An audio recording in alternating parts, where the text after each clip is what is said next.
Então, Natália, a gente trouxe alguns dados aqui sobre a candidatura de mulheres e, de acordo com o Tribunal Superior Eleitoral, 16,1% das candidatas escolhidas pelo eleitorado foram mulheres, apenas 16,1%, né? Existiu um avanço entre 2020 e 2016, que o índice de 2016 foi 3,5%, mas que ainda existe algum empecilho. Um estímulo para a participação das mulheres na política é a exigência de 30% das candidaturas nas eleições serem proporcionais por cada partido, né? Mas o número ainda é baixo.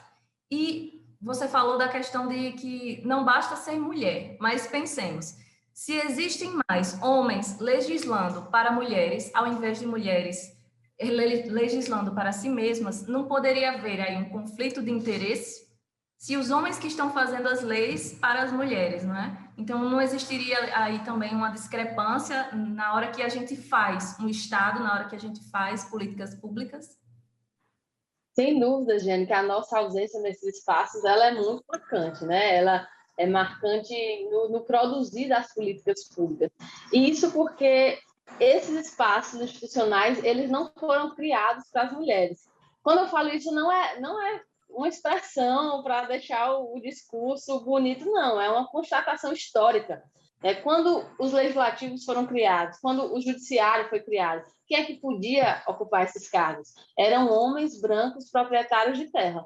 Era uma minoria da minoria da minoria da população, que representavam ali a elite proprietária e que era quem era legalmente permitido de concorrer a um cargo parlamentar, de ter um cargo de juiz, de ser indicado, né? Porque, enfim, antes de haver eleições no Brasil, tinha essas designações, essas indicações, e isso marca esses espaços até hoje. Isso marca de várias formas, desde o espaço físico, por exemplo, a gente tem que um shopping center tem um fraudário, mas o plenário da Câmara dos Deputados não, né?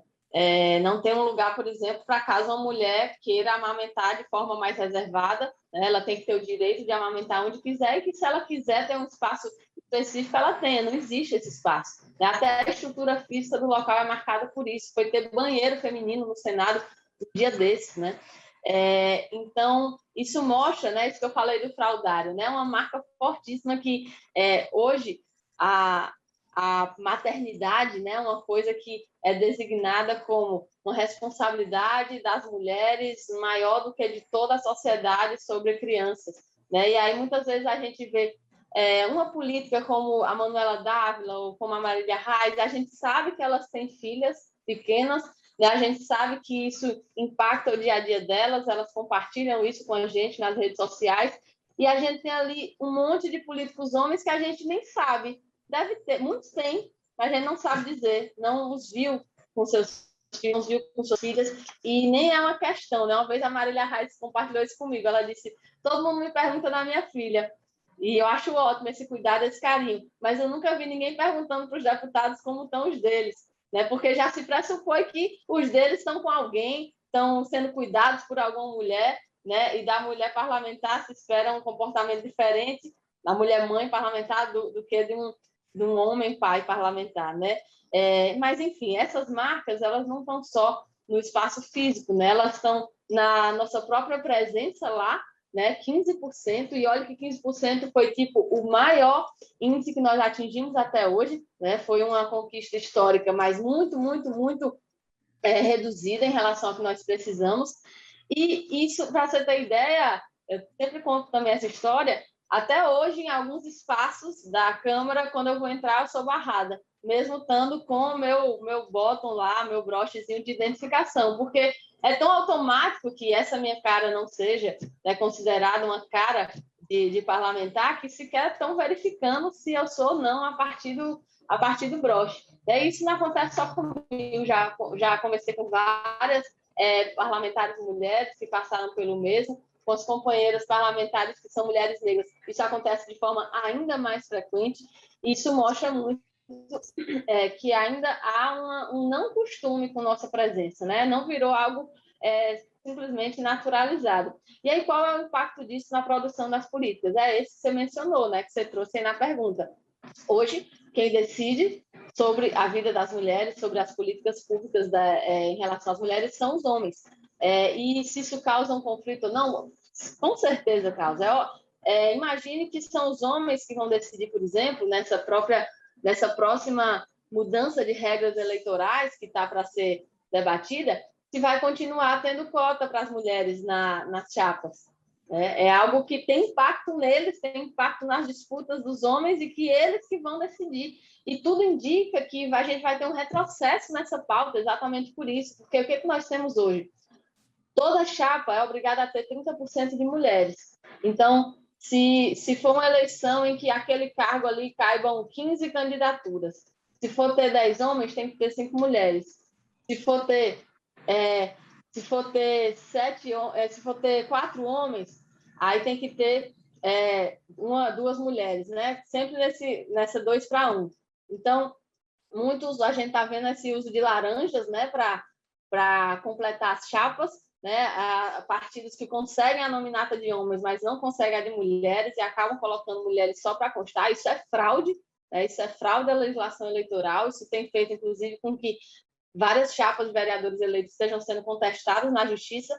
E o que o Congresso quer fazer agora?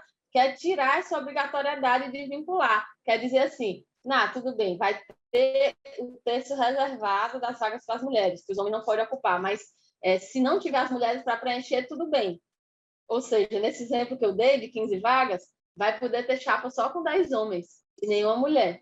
Eles estão ocupando ali os 2 terços, mas sem vincular aqui aqueles 2 terços de homens correspondam efetivamente à presença de mulheres. Esse é um retrocesso muito grande e que está para possivelmente ocorrer exatamente no contexto em que quem vai decidir são homens, né?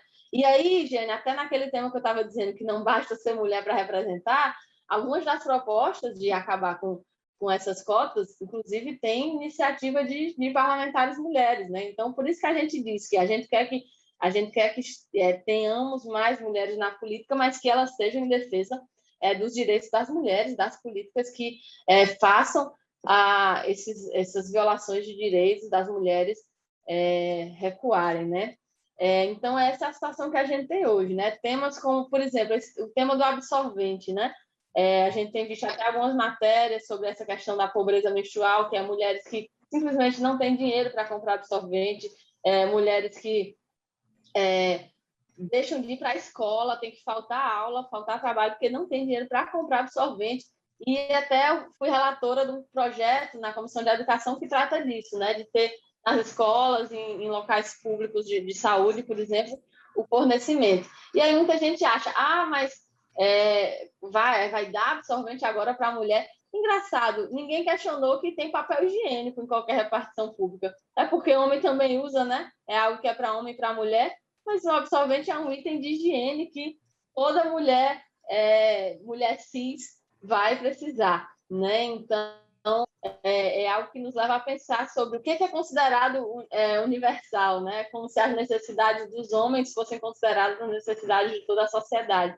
E quando a gente trata das necessidades das mulheres, é a necessidade da maioria da população e ainda assim são tratadas como um debate de minoria, né? Um debate de direitos de minoria. E não é assim que se trata, né? Na verdade, a gente é a maioria da população e esses temas dos nossos direitos tinham que ser tratados dessa forma.